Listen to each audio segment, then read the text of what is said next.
Jalpaiguri DPSC chairman Lakshmohan রায়ের বিরুদ্ধে back ডেটে বিল সই করার অভিযোগ। ঘটনা প্রসঙ্গে বিজেপি যুব মোর্চার জেলা সভাপতি পোলেন ঘোষ বলেন, এই লক্ষ্যমোহন রায় জেলায় 10% নামে পরিচিত। আজ থেকে দায়িত্ব চলে যাওয়ায় তিনি কাটমানি খাওয়ার তাগিদে ব্যাক ডেট দিয়ে কোটি কোটি টাকার বিল সই করছিলেন। আমরা তো কথা বলার আগেই উনি দেখি চলে গেল, তো ব্যাপারটা বুঝলাম না। সোমবার মুখ্যমন্ত্রী শুভেন্দু অধিকারী প্রথম মন্ত্রিসভার বৈঠকের পরই রাজ্য জুড়ে বিভিন্ন সরকারি দপ্তর এবং প্রতিষ্ঠানে মনোনীত পদাধিকারীদের পদ থেকে টার্মিনেট করার নির্দেশ দিয়েছেন। এরই মধ্যে জলপাইগুড়ি জেলা প্রাথমিক শিক্ষা সংসদের চেয়ারম্যানের তথা তৃণমূল কংগ্রেস দলের নেতা লক্ষ্যমোহন রায় অতি দ্রুততার সঙ্গে দপ্তরের বিভিন্ন কাজকর্মের বকেয়া বিলগুলো ব্যাকডেট দিয়ে সই করেছিলেন বলে অভিযোগ ওঠে। অভিযোগ করেন বিজেপির শিক্ষক সংগঠন ABRS।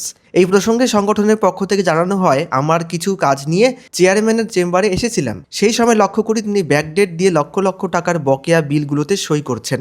এই ধরনের কাজ করবেন না বলতেই তিনি উঠে পালিয়ে যান। প্রচুর ঘটনা আছে।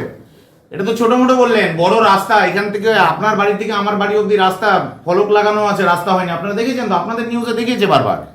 না, সেক্ষেত্রে শিক্ষা দপ্তরও সেই ধরনের শোনেন, সব থেকে বেশি যদি দুর্নীতি হয়ে থাকে আর সব থেকে যদি পিছিয়ে ফেলা হয়, সেটা হচ্ছে শিক্ষা ব্যবস্থা। সব থেকে বেশি ইঞ্জিনিয়ার যিনি আছেন ওনার সঙ্গে কথা বলে জানলাম যে এগুলো নাকি 24-25 সালেরও নাকি বহু বিল আছে, সেখানে নাকি সব অফিসারদের সই হয়ে গেছে, কিন্তু খালি ওনার সইটা বাকি ছিল বলে উনি করতে আসেন। কিন্তু আপনারা এখানে দেখলেই দেখতে পাবেন এরকম অনেক ফাইল আছে যেখানে শুধু একটাই মাত্র সই আছে।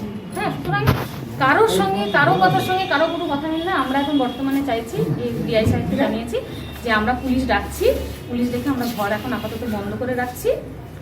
যখন নতুন কমিটি হবে, নতুন কমিটির যিনি চেয়ারম্যান আসবেন তিনি সমস্ত বিলগুলো দেখবেন, পর্যালোচনা করবেন। যদি ফেয়ার হয় তাহলে বিল পাস হবে। এই বিষয়টা দেওয়ার পরে তো আসার কথাই না, তারপরে উনি নিজে কি করে ঢুকলো এখানে এবং অফিসে বসে সই করছে। ব্যাকডেটে সই করছিল, এগুলো কি মূলত কি কাগজটা দেখি কি নিশ্চয়ই এর মধ্যে কোনো দুর্নীতি রয়েছে, নইলে উনি ব্যাকডেটে কেন সই করবে? সইটা কিসে করলো? হ্যাঁ, বিলে সই করছে উনি, এমনি বুকে সই করছে। এটা তো নিশ্চয়ই এর মধ্যে কোনো অনৈতিক জড়িয়ে আছে, যার ফলে উনি ব্যাকডেটে সই করছে এবং তারপরে উনি আমাদের সঙ্গে কথা না বলে চলে গেল। বিলের পরিমাণ কিরকম? এখানে যা ফাইল দেখলাম তাতে কোটির উপরে চলে যাবে। মানে আপনাদের যে ফিলিংসটা কি, উনি কি পালিয়ে গেলেন? মানে হ্যাঁ, আমরা তো আছি, আমরা তো যাই নাই, তার আমাদের দেখে চলে গেল। ব্যাপারটা তো বুঝলামই না, তার মানে এর মধ্যে কোনো ফল্ট আছে। ঘটনা হচ্ছে, নতুন সরকারের নির্বাচিত চেয়ারম্যান নিশ্চয়ই আসবেন এরপরে, যেহেতু কমিটি রিজাল্ট হয়ে গেছে। আপনারা বললেন আমাদের কাছে যদি অর্ডার আসেনি এখনো, তা আপনারা একটা কাজ করুন, আপনারা তো পুলিশ এসেছেন, ঘরটা বন্ধ করে দিয়ে যান। নতুন আমি সেই প্রশ্নে যাচ্ছি না, আমি না আমি সেই প্রশ্নে যাচ্ছি না। এই ফাইলগুলো কিসের ফাইল সেটা বলুন। এগুলো কনস্ট্রাকশন রিলেটেড ফাইল। তার দায়িত্বে আপনি থাকেন? হ্যাঁ, আমি থাকি। আপনি জানবেন তো এগুলো কেন এতদিন পরে সই হচ্ছে? না, হয় কি যে অনেক সময় অনেক 50টা বিল একসাথে গেছে, তো ধরেন হয়তো কোনো জায়গায় চেয়ারম্যানের সিগনেচার মিসিং হয়ে গেছে। আচ্ছা, চেয়ারম্যানের সিগনেচারটা হয়নি, 24 পাস হয়েছে ফাইলে 2024 সাল থেকে।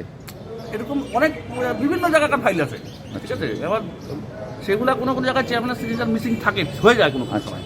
সেগুলাই দেওয়া রাখা ছিল ওখানে যে উনি সিগনেচার করবেন। এখন তারপরে তো উনি এখন কেন চলে গেলেন বা কী করলেন, এটা আমি বলতে পারবো।